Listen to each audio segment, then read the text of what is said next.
Welcome back to At Home at Highclere for Viking.TV, and I've brought you somewhere completely different. This is the archive room here for Highclere. There's also two muniment rooms in which other boxes and archives are stored, but this is the main archive room, and this is where I started all my research for the first book that I wrote, which was Almina, Lady Almina and the Real Downton Abbey. When I began writing here, there was actually no electricity on this floor. So I used to come up in the middle of the day when there was some good light from the window with a laptop which I couldn't charge and with no internet to sit here to do the research and the reading and the writing. And then on the winter days, I'd have to leave here about 3:30. I'd run out of battery, run out of energy and run out of light and head downstairs. So this was such a joy when I rewired it. You have no idea how exciting it was to have some light to work in, and then an internet cable. That was really exciting. I've even got a printer, and it just makes it so much easier and so much more efficient for me to sit up here and work, because I don't want to take these papers out of here. It is a fabulous room, isn't it? This is the fourth Earl of Carnarvon's study. I think he used to sit and write up here, perhaps write his books, translate. It's got this glorious golden beaten leather wallpaper on the walls. It is extraordinary. And with the help of Sarah Morris, who helps me with so much of our interior design here, it's got a lovely kind of dirty greeny colour between the wallpaper and the ceiling. And that's really as far as we got. There's a nice parquet floor underneath the rug, which must date from the time of the Georgian house. And there's masses of brown boxes, all of which are labelled, and sometimes what's in them is actually what's in them, and sometimes what's in them is rather a surprise. But that's the treasure, that's the pot of gold, that's our history. And it is an amazing place of peace, which almost sadly now has a phone as well as a computer, so people can finally disturb me. And outside the windows on the hill, I am looking up to Heaven's Gate. I sit in a very old-fashioned, comfortable chair, and when I'm distracted, look out of the window straight up to Heaven's Gate, which is a folly sitting on a hill, 700, 800 foot above the castle. And perhaps in the olden days you could look through the central arch and see the skies behind. There's rather a lot of trees behind now, so heaven and the sky is a little bit hard to see, but maybe that's a good metaphor for where we are living in the world today.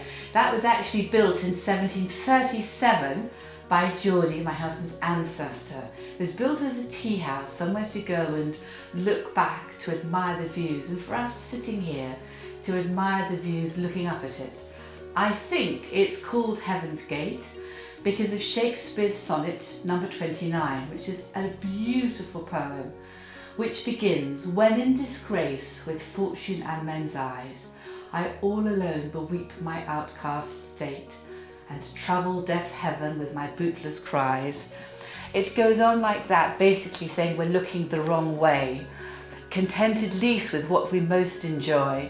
And at the end it says we should be like the skylark, from looking from some sullen earth to Heaven's Gate. So that is Heaven's Gate. So it's an amazing view across the lawns, but my focus should be on here. So this is an archive room. It's about history and geography. And one of the themes I wanted to share today was geography, maps and exploration. Because in many ways, geography is a very generalist discipline. It looks at our world, the geography, the climate, the environment, society, how we've lived in different societies, community and geology. So this house is also about geography, why we live here, why it's been a good place to live for a few thousand years, and how we can live well. Geography is all about maps, and here in some of the boxes I've got the most extraordinary, wonderful old maps, and I wanted to share some of them with you. But I've got a lovely quote about geography, and it says, "Geography has made us neighbours, history has made us friends, economics has made us partners, and necessity has made us allies. Those whom God has so joined together, let no man put asunder, which was said by Robert Kennedy. I'm not sure we've managed to keep to all those precepts, but geography should make us neighbours, yet in so many ways they explain and predict the unfortunate foreign policy, which is completely something man-made, isn't it? Because in some ways geography, the mountains, the rivers, they have no boundaries. You just follow them. And I love Viking cruises because you're following the river, you're following the geography, and you're learning about the history. And I'm going to share some amazing maps with you now. So, let me...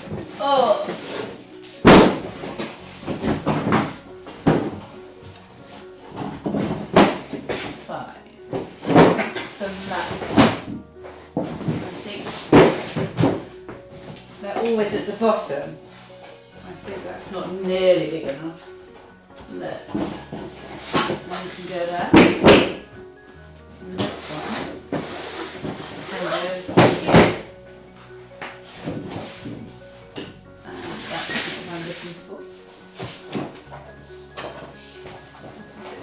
That's not what I'm looking for. So they are right at the bottom.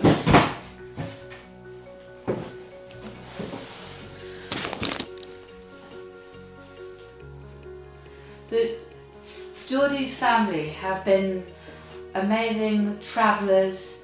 They have learnt through seeing with their own eyes, understanding the pageantry of other people's countries, of other geographies, of other history. And if I just go a little bit further down,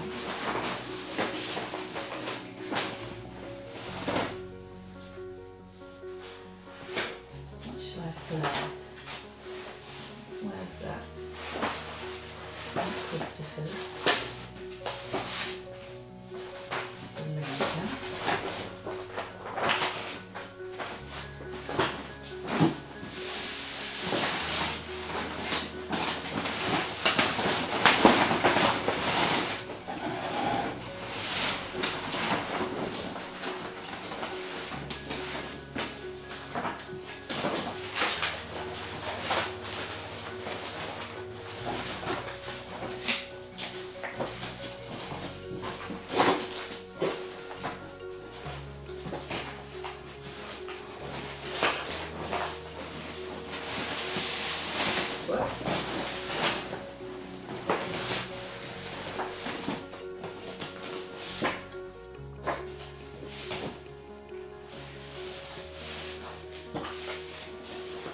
Germany and Switzerland. The improvement of the Port of London.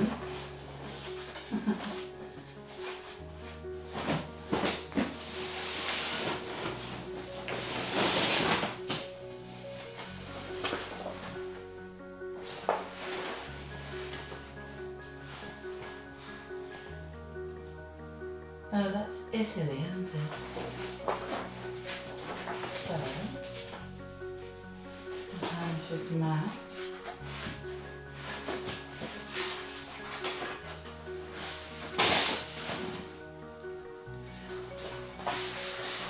So I think this is rather a beautiful one because you can actually see the shadings of all the mountains here. It's Switzerland, Lake Geneva, and you can begin to see the roots of the river.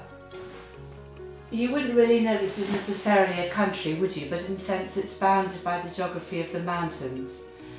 And this was what was used for people to explore and to travel. Amazing. Where's this one? That's Salisbury, which is more specific.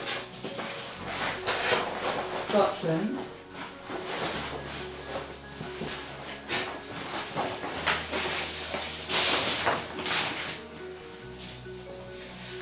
This is a lovely map of the Scottish Isles, and I can see here the Skye Island, or the Isle of Skye, and all the different little mountains, and they're all named on this map. Isn't it beautiful?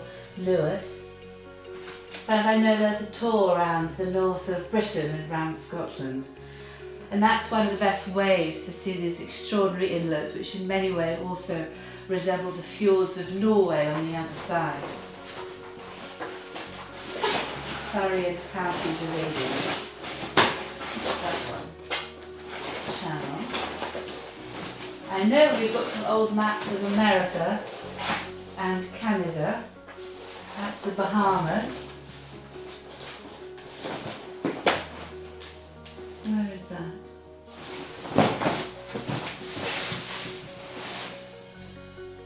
Mediterranean. A new map. That's Europe again. Poland and the Baltic Sea.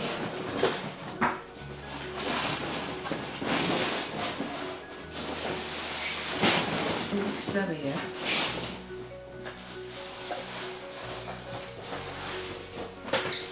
So what have I got here?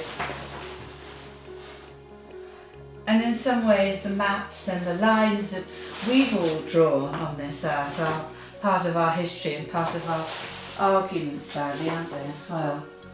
A map of the Austrian possessions in the Netherlands or Low Countries with the principalities of Liège and Stavella. So that's rather fun. That's a part of history.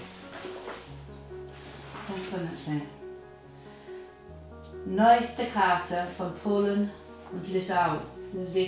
I'm not quite sure how to say that. Please forgive me. Map of England. Map of England at the bottom. And back to, I suppose, knowing your own country. A cycle route for the cyclists and automobiles of the Pyrenees, section E. So that was nice to know they were cycling them as well. I hope they mean that. Quite extraordinary.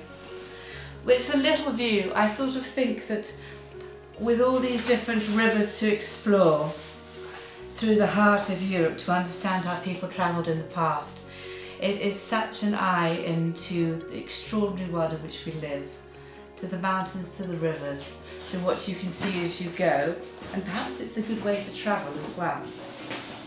Well, I have now managed to put all the maps away, and David Rymel, our archivist, I hope won't be too upset with me. I put them back in the same order in which I took them out, so there was planning to my madness.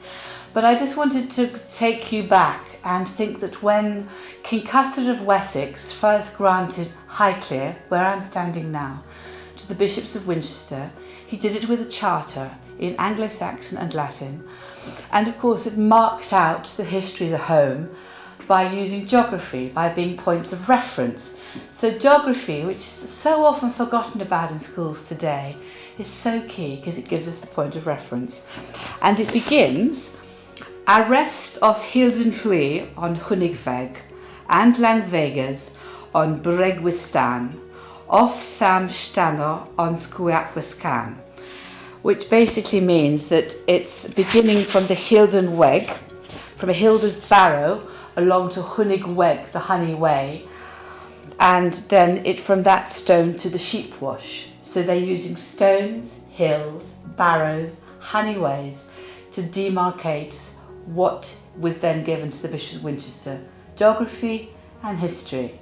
And now I'd like you very much to follow me along, and we're going to go and see Orient Room, which is the room we've created devoted to Egypt, so that as we're moving towards the centenary of Lord Carnarvon and Howard Carter's discovery of the tomb of Tutankhamun, I can begin to gather all our archives and records in one place, because I want to write his biography.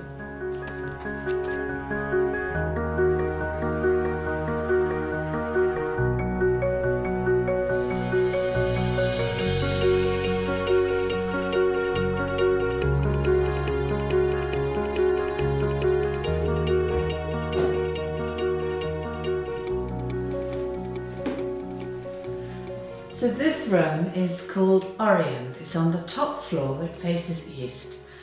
And so appropriately I've made it in my room which I can collect all things Egyptian. I found this amazing map amongst the maps that I showed you earlier. It's I could spend ages looking at it. It's obviously of Egypt, in the mouth of the Nile. It's all the little legend here. The water here is deep, close to the shore. And then you can see how the Nile splits out and defines the geography and the agriculture of old. Here is Grand Cairo, and there is Old Cairo. The ancient bed of the River Nile, now dry and called by the natives Beluma, by the Egyptians. It's just absolutely beautiful the way it's been coloured and the way it shows you all the detail of the routes that we've taken, of the journeys we've travelled. This is something a French surgeon who travelled in 1730.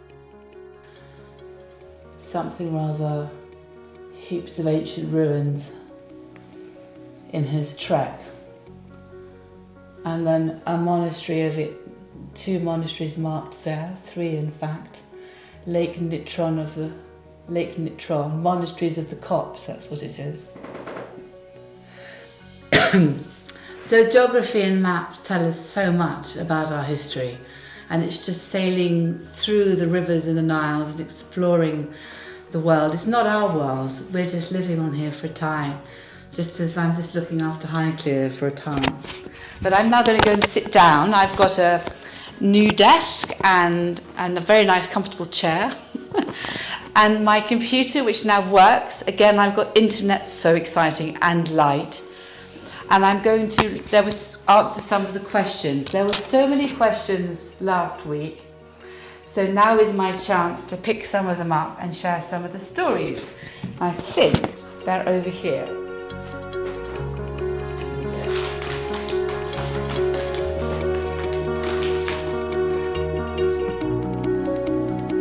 Now, Karen Price from Chester in the USA says, what breeds of pigs do you raise? Well, if you've seen one of the earlier Viking stories, it's the British lop-eared pig. It's a wholly new endeavour, and I've really enjoyed it. It's fun, it's fascinating, and I've learnt so much about it.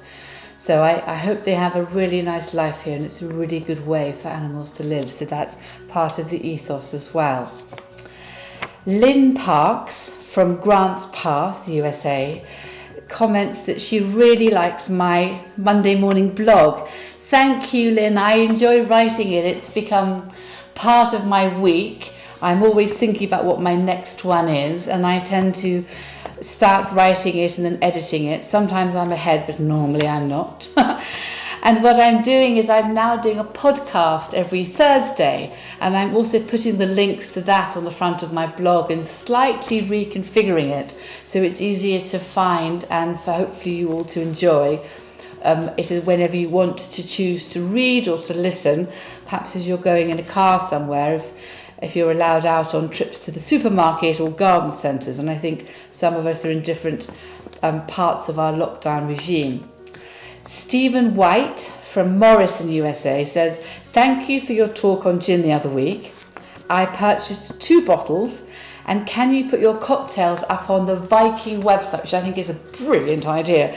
And fun enough, I think we should put them all up on our Highclere Castle gin website too. I think they're on Facebook, but I think they're a great record, and I could add to the stories, and whenever I'm finding things in the archive boxes, which are always tucked away, and you're looking for something on D-Day and you find something on a cocktail recipe, jolly useful, I could put them all there in one place. But thank you. Raphael from Corpus Christi in the USA says, how long has the land been lived on, and is it the same family? Well, that's, I think, part of what I've been sharing with you about geography, because the land here, this house, has been lived on for a long time. If you go back to the Bronze Age barrows at the foot of Beacon Hill, you could arguably say you could walk in time from 3000 BC through to today, which is 5,000 years. And funnily enough, I was taking the dogs out for a walk in a field the other side of the castle from where the barrows are. And it's so interesting because I can see again in the landscape in the fields where Some of our ancestors have flattened an area, perhaps that was from agriculture. There's a strange dip as if they had built a building in there. I mean, it doesn't to me look natural, it's far too perfect, it's not something that would have happened naturally. So I think there's many more stories to unearth about who's lived here. So Geordie's family has only owned it since 1679, but I don't think of it as owning. I'm just looking after it, and I think we're all just looking after our piece of this amazing world or planet wherever we live. And I always go back to the people, to William of Wykeham, who lived here in the 14th century, and he looked after Highclere. He made it a beautiful medieval palace. He created beautiful gardens. We're just carrying on just as he is, but a few hundred years later. So thank you, Raphael, for that question. Now, Rona Zimmer, please forgive me if I've said the name wrong, from Wilmington, USA, says, we love seeing your dogs. Do you train them? Well, I think my husband was saying, no, I don't train them. They do. Actually, Stella and Freya, my youngest Labradors, are pretty good at walking to heel and sitting and staying. And they have got used to being photographed for Instagram. So they are pretty good at sitting, staying and coming when called. The Spaniels, like all Spaniels, have a shorter attention span, and if I don't really focus on them, within 1 second they're off on their own business. The older Labradors are calmer and tend to move less, which is enormously helpful. And if I split the sisters up and have one of the sister Labradors with me and not the other, plus one of their uncles, it goes for a more peaceful part of calming training. So the answer is yes and no, I think. Deborah Gilbert from New York says, when pigs wag their tails, is it the same thing as dogs? Deborah, I'm not really sure about what the pigs mean. I tend to listen to their sounds and their kind of grunting sounds to try and figure it out and use my own voice to tell them, because they are quite big. You think of them from films like Babe as kind of sweet cuddly, you can pick them up. Actually, it's not really hard to pick them up. They're not so keen on that, and they're quite big to maneuver around, and if they don't want to go somewhere, I haven't figured out a way of getting them to go somewhere. So I'm not exactly sure what their wiggy waggy tails mean, but I think I'd focus more on their snout and what's that telling you and the sounds they make, because there's lots of different sounds coming out. Claudette from Nebraska asks, will you be writing a book with your pigs as characters? Well, Claudette, I'd love to, but I think I'd also love to write a book about Phoebe, my Arab mare, who made an appearance at the Highclere Castle gin cocktail party, because I think she is a character and she's easier to cuddle than a pig perhaps, but I don't know. It's clearly down on the farm at Highclere. Mary from Illinois, thank you Mary, says, can we enjoy your gin at Highclere this summer? You can certainly enjoy our gin here this summer. We have just created a little cocktail bar made out of wood from the estate. It's just gone up in a temporary fashion by the Healing Herb Garden, because so many of the herbs that we grow here were inspired by, that go into the gin, were inspired by what we grow here. But you can also get it on so many different online websites now in America. And I know whilst life is very challenging, I think we've all turned to more online purchases. So that's definitely one place you can get it. Again, Highclere Castle Spirits, the website, has lots of suggestions. So if you can't get here, please buy it. If you can get here, please enjoy it. Georgina from Lake Tahoe says, I was not able to make it to Highclere in April, which was very sad, and I kindly had a voucher instead. Can I spend this in the gift shop? Georgina, we'd be delighted if you spent it in the gift shop. Sally loves people loving her in the gift shop. She runs the gift shop for me. She is such an amazing woman. She has really built it and taken it on from when it all became too much for me. And it's a fun place, both online And many of the online photographs were taken by my son Eddie over the lockdown period here, so we could put more of it online. And she's always there at the end of an email or phone to help you. I hope you'll find some fun things to buy which remind you of Downton Abbey, from bells to get Carson to come and help you to other things. Peter from San Francisco says, we're coming in August and cannot wait. Do we need to book tickets beforehand? Peter, it's better to book tickets beforehand because we're trying to control the numbers so that everyone who comes has a really nice day out, and it's not too full of people and it's not too empty. It's trying to get the balance. It's really hard to judge at the moment. I think our numbers will be half of what we would normally have in a normal year, but given that we've had nobody here for much of the year, I'm so looking forward to seeing our visitors. I think I'm going to have to give a prize to the first person who comes across the door. Mary Ellen from San Jose asks, do our tickets include, forgive me, that's Hannah's writing, do our tickets include a tour of the Tutankhamun exhibition? They do indeed, because we've got this great one-way system. A few surprises. I've shared one on Instagram about going into Lord and Lady Grantham bedroom rather than just looking in. You walk through it and out into another bedroom. I've got a lovely surprise going around the back of the surgery, meeting a few new characters from Downton Abbey. And then you go down the stairs to the Egyptian exhibition. It's all one way. So it's, I hope, reasonably straightforward. We've got our guides on hand, just scattered. We've got little fun facts where we can. And I hope those who can come have a lovely time. We've got vouchers if your planes are cancelled. Obviously, we're there to help you and postpone your visit to a later date. We've got many more autumn tours. I've got a new tour I created called Castle Tours and Garden Trails, because I wanted just to look back at the resonance of the garden and nature, and how we've all perhaps found such pleasure in bird song and in walks and listening and the appreciating things like the wildflower meadows. We've got a great few days where that's what we're focusing on.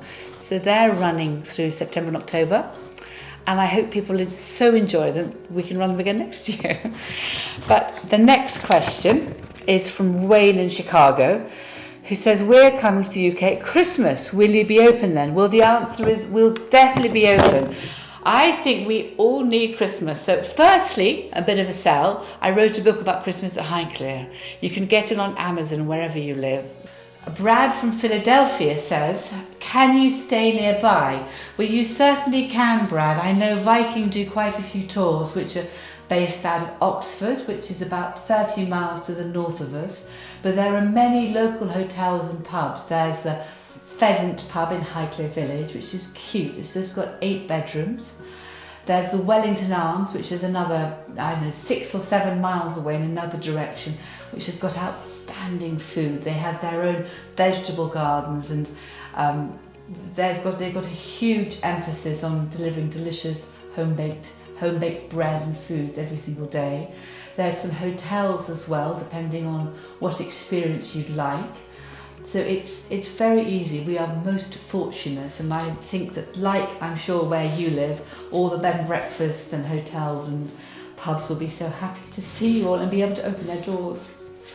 Peter in Idaho says, are we able to visit any of your animals when we come to Highclere?